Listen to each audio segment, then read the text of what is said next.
नारायणं नमस्कृत्य नरं चैव नरोत्तमं देवी सरस्वतीं व्यासं ततो जयमुदीरयते। जय श्री राधे कृष्ण। राधे राधे। ओम नमः शिवाय। आप सभी का स्वागत है हमारे चैनल पर और आप सभी को ज्येष्ठ मास की ढेरों ढेरों शुभकामनाएं। आज से ज्येष्ठ मास महात्म्य की कथाएं आप हमारे चैनल पर नियम से सुनिएगा। उम्मीद करती हूँ कि पूरे ही ज्येष्ठ महीने में आप इन कथाओं को अपना प्यार अवश्य देंगे। कथा प्रारंभ करने से पहले मैं आप सभी से अनुरोध करती हूँ कि जिन्होंने भी अगर हमारे चैनल को अभी तक सब्सक्राइब नहीं किया है तो आप चैनल को सब्सक्राइब करके बेल आइकन जरूर प्रेस कर दीजिए। अब सुनिए ज्येष्ठ मास महात्म्य का अध्याय 1। कहा गया है कि एक समय भगवान संस्कृति आदित्य लोक में गए। वहाँ सूर्य नारायण को प्रणाम करके उन्होंने चक्षुमती विद्या के द्वारा उनकी स्तुति इस प्रकार की। चक्षु इंद्रियों के प्रकाशक भगवान श्री सूर्य नारायण को नमस्कार है। आकाश में विचरण करने वाले सूर्य नारायण को नमस्कार है। सहस्त्रों किरणों की भारी सेना वाले भगवान श्री को नमस्कार है। रजोगुण रूप में भगवान सूर्य नारायण को नमस्कार है। सत्वगुण रूप में भगवान सूर्य नारायण को नमस्कार है। भगवान, आप मुझे असत से सत की ओर ले चलिए, मुझे अंधकार से प्रकाश की ओर ले चलिए, मुझे मृत्यु से अमृत की ओर ले चलिए।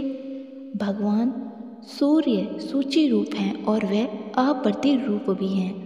उनके रूप की कहीं भी तुलना नहीं है, जो अखिल रूपों का धारण कर रहे हैं तथा रश्मि मालाओं से मंडित हैं। उन जात वेता स्वर्ण सदृश्य प्रकाश वाले ज्योति स्वरूप और तपने वाले भगवान भास्कर को हम स्मरण करते हैं। ये सहस्त्र किरणों वाले और शत शत प्रकार से सुशोभित भगवान सूर्य नारायण समस्त प्राणियों के समक्ष उदित हो रहे हैं, जो हमारे नेत्रों के प्रकाशक हैं। उन अदिति नंदन भगवान श्री सूर्य को नमस्कार है। दिन का भार वहन करने वाले विश्ववाहक सूर्य देव के प्रति हमारा सब कुछ सादर समर्पित है। इस प्रकार चक्षुमती विद्या के द्वारा किए जाने पर भगवान सूर्य नारायण अत्यंत प्रसन्न होकर बोले, जो ब्राह्मण इस चक्षुमती विद्या का नित्य पाठ करता है उसे आँख का रोग नहीं होता, उसके कुल में कोई अंधा नहीं होता। 8 ब्राह्मणों को इसका ग्रहण करा देने पर इस विद्या की सिद्धि हो जाती है। जो इस प्रकार जानता है वह महान होता है।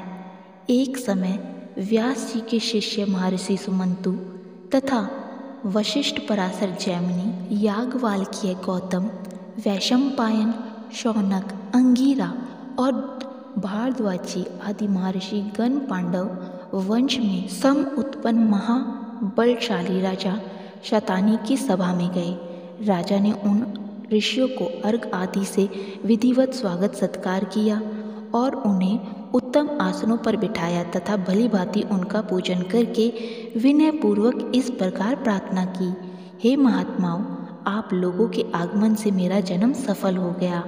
आप लोगों के स्मरण मात्र से ही मनुष्य पवित्र हो जाता है।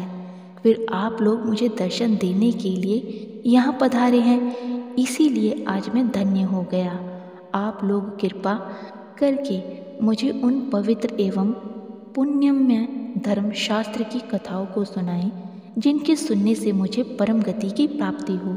ऋषियों ने कहा, हे राजन, इस विषय में आप हम सबके गुरु साक्षात नारायण स्वरूप भगवान वेद व्यास जी से निवेदन करें। वे कृपालु हैं, सभी प्रकार के शास्त्रों के और विद्याओं के ज्ञाता हैं, जिसके सुनने मात्र से मनुष्य सभी पातकों से मुक्त हो जाता है। उस महाभारत ग्रंथ के रचयिता भी यही हैं। राजा शातनिक ने ऋषियों के कथन अनुसार सभी शास्त्रों के जानने वाले भगवान वेद व्यास जी से प्रार्थना पूर्वक जिज्ञासा की, हे प्रभु, मुझे आप धर्ममय पुण्य कथाओं का श्रवण कराएं, जिससे मैं पवित्र हो जाऊं और इस संसार सागर से मेरा उद्धार हो जाए। व्यास जी ने कहा, राजन, यह मेरा शिष्य सुमंतु महान तेजस्वी एवं समस्त शास्त्रों का ज्ञाता है। यह आपकी जिज्ञासा को पूर्ण करेगा। मुनियों ने भी इस बात का अनुमोदन किया। फिर राजा शातनिक ने महामुनि सुमंतु से उपदेश करने के लिए प्रार्थना की। हे द्विजश्रेष्ठ, आप कृपा कर उन पुण्यमय कथाओं का वर्णन करें जिसके सुनने मात्र से सभी पाप नष्ट हो जाते हैं और शुभ फलों की प्राप्ति होती है। महामुनि सुमंतु बोले, राजन, धर्मशास्त्र सबको पवित्र करने वाले हैं। उनके सुनने मात्र से ही मनुष्य सभी पापों से मुक्त हो जाता है। बताओ, तुम्हारी क्या सुनने की इच्छा है? तब राजा शांतनिक ने कहा, ब्राह्मण देव, वे कौन से धर्मशास्त्र हैं जिनके सुनने से मनुष्य पापों से मुक्त हो जाता है? तब सुमंतु मुनि बोले, राजन, मनु, विष्णु, यम, अंगीरा, वशिष्ठ, दक्ष, सर्वर्थ, शाता, तप, पराशर आदि ऋषियों द्वारा रचित मनवादी बहुत से धर्मशास्त्र हैं। इन धर्मशास्त्रों को सुनकर एवं उनके रहस्य को भली भांति हृदय गमन कर मनुष्य देवलोक में जाकर परम आनंद को प्राप्त करता है। इसमें कोई संदेह नहीं है। शांतनिक ने कहा, प्रभु, जिन धर्मशास्त्रों को आपने कहा है इन्हें मैंने सुना है। अब इन्हें पुनः सुनने की इच्छा नहीं है। कृपा कर आप चारों वर्णों के कल्याण के लिए जो उपयुक्त धर्मशास्त्र हो उसे मुझे बताइए। सुमंतु मुनि बोले, हे महाबाहु, संसार में निमग्न प्राणियों के उद्धार के लिए 18 महापुराण, श्री राम कथा तथा महाभारत आदि सद ग्रंथ नौका रूपी साधन हैं। 18 महापुराणों तथा 8 प्रकार के व्याकरणों को भली भांति समझकर सत्यवती के पुत्र वेदव्यास जी ने महाभारत संहिता की रचना की, जिसके सुनने से मनुष्य ब्रह्म हत्या के पापों से मुक्त हो जाता है। इसमें 8 प्रकार के व्याकरण यह हैं: ब्रह्मा, इंद्र, याम्य, रुद्र, व्यव्यय, वारुण, सावित्र तथा वैष्णव। ब्रह्म पदम, विष्णु, शिव, भागवत, नारद्य, मार्कंडेय, अग्नि, भविष्य, ब्रह्म, वैवर्त, लिंग, वरह, स्कंद, वामन, कूर्म, मत्स्य, गरुड़ तथा ब्रह्मांड, ये 8 महापुराण हैं। ये सभी चारों वर्णों के लिए उपकारक हैं। इनमें से आप क्या सुनना चाहते हैं? तब राजा शातनिक ने कहा, हे विप्र, मैंने महाभारत सुना है, श्री राम कथा भी सुनी है, अन्य पुराणों को भी सुना है, किंतु अब मुझे ज्येष्ठ मास महात्म्य सुनने की तीव्र इच्छा है। तब सुमंतु मुनि बोले, राजन, आपने बहुत उत्तम बात पूछी है। मैं आपको ज्येष्ठ मास महात्म्य की कथा सुनाता हूँ, जिसके सुनने से ब्रह्म हत्या आदि बड़े बड़े पाप नष्ट हो जाते हैं और अश्वमेध आदि यज्ञों का पुण्य फल प्राप्त होता है तथा अंत में सूर्य लोक की भी प्राप्ति होती है। इसमें कोई संदेह नहीं है। यह उत्तम महात्म्य कथा ब्रह्मा जी के द्वारा कही गई है। राजा शतानिक ने पूछा, महाराज, आप धनवर्धन वैश्य की कथा सुनाइए। उसने कैसे भोजन किया और उसका क्या परिणाम हुआ? तब सुमंतु मुनि ने कहा, राजन, सतयुग की बात है। पुष्कर क्षेत्र में धन धान्य से संपन्न धनवर्धन नामक एक वैश्य रहता था। एक दिन वह ग्रीष्म ऋतु में मध्याह्न के समय वैश्य देव कर्म संपन्न करके अपने पुत्र मित्र तथा बंधु बांधवों के साथ भोजन कर रहा था। इतने में ही अचानक उसे बाहर से एक करुण शब्द सुनाई पड़ा।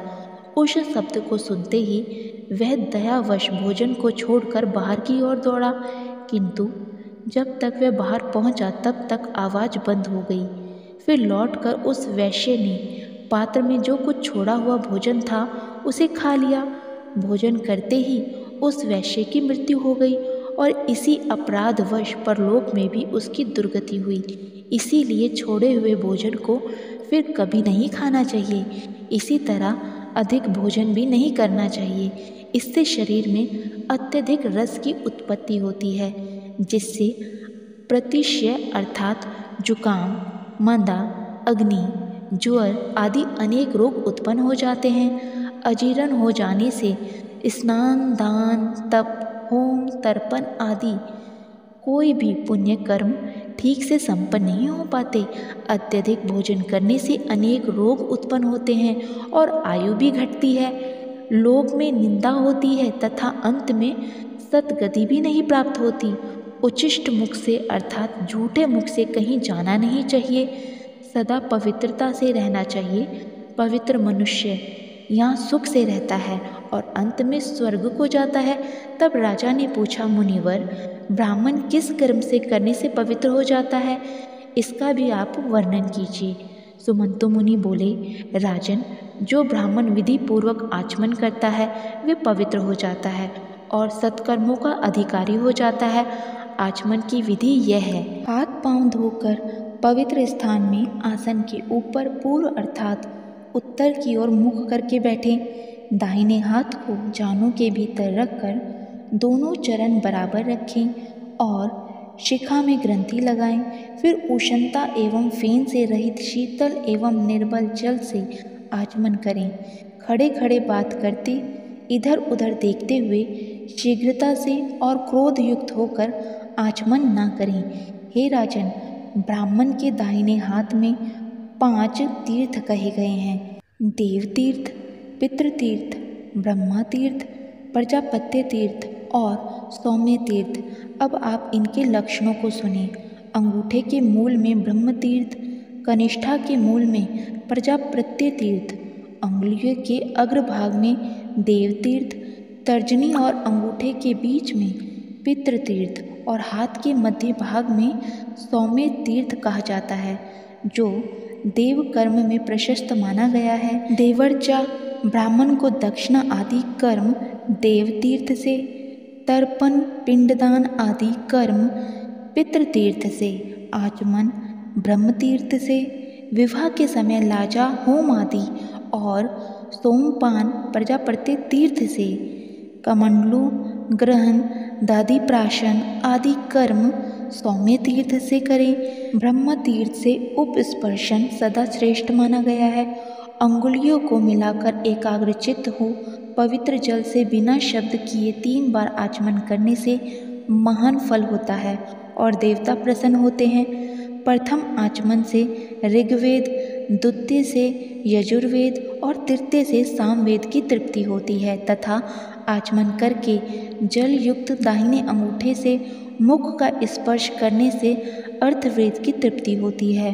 होठ के मार्जन से इतिहास और पुराणों की तृप्ति होती है। मस्तक में अभिषेक करने से भगवान रुद्र प्रसन्न होते हैं।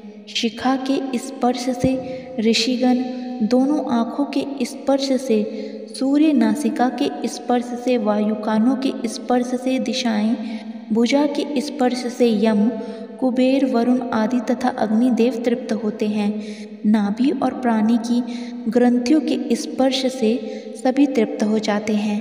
पैर धोने से विष्णु भगवान, भूमि में जल छोड़ने से वासुकी, आदिनाग तथा बीच में जो जल बिंदु गिरते हैं उनसे 4 प्रकार के भूत ग्राम की तृप्ति होती है। अंगुष्ठ और तर्जनी से नेत्र, अंगुष्ठ तथा अनामिका से नासिका, अंगुष्ठ तथा मध्यना से मुख, अंगुष्ठ और कनिष्ठा से कान तथा अंगुलियों से भुजाओं का, अंगुष्ठ से नाभि मंडल तथा सभी अंगुलियों से सिर का स्पर्श करना चाहिए। अंगुष्ठ अग्नि रूप है, तर्जनी वायु रूप, मध्यमा प्रजापति रूप, अनामिका सूर्य रूप और कनिष्ठा इंद्र रूप है। इसी विधि से ब्राह्मण के आचमन करने पर संपूर्ण जगत, देवता और लोग भी तृप्त हो जाते हैं। ब्राह्मण सदा पूजनीय है क्योंकि वह सर्वदेवमय है। ब्रह्मा तीर्थ, प्रजापत्य तीर्थ अथवा देव तीर्थ से आचमन करें, परंतु पितृ तीर्थ से कभी भी आचमन नहीं करना चाहिए। आचमन का जल हृदय तक जाने से, ब्राह्मण की कंठ तक जाने से, क्षत्रिय की और वैश्य के जल की प्राशन से तथा शूद्र के जल के स्पर्श मात्र से शुद्धि हो जाती है। प्रेम से बोलिए सूर्य नारायण भगवान की जय। आज का अध्याय यहीं समाप्त होता है। इसके आगे का वृतांत आप अगले अध्याय में सुनिएगा। उम्मीद करती हूँ कि हर बार की तरह ये वीडियो भी आपको अच्छी लगी होगी। अगर पसंद आए तो वीडियो को लाइक करिएगा, शेयर कीजिएगा और कमेंट में सूर्य नारायण भगवान की जय जरूर लिखिएगा। इसी के साथ आज आप हमारे चैनल पर मंगलवार की कथा भी जरूर सुनिएगा। प्रेम से बोलिए श्री सूर्य नारायण भगवान की जय, विष्णु भगवान की जय। नमः पार्वती पते, हर हर महादेव।